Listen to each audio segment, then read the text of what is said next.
ঈদের নামাজের ওয়াক্ত কখন থেকে শুরু হয় এবং তা কখন শেষ হয়? ঈদের নামাজের ওয়াক্ত শুরু হয় ইশরাকের সময় থেকে নিয়ে জাওয়ালের আগে পর্যন্ত, অর্থাৎ সূর্য উদয় হওয়ার 20 মিনিট পর থেকে নিয়ে দ্বীপ্রহরের আগে পর্যন্ত।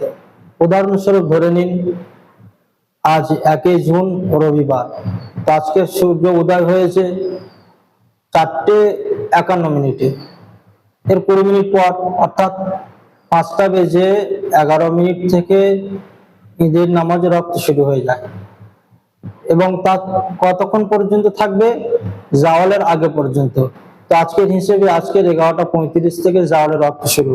সুতরাং সকাল 5:11 থেকে নিয়ে দুপুর 11:35 পর্যন্ত এই দুই সময়ের মধ্যবর্তী সময়ে যে কোনো সময় ঈদের নামাজ আদায় করলে ঈদের নামাজ আদায় হয়ে যাবে।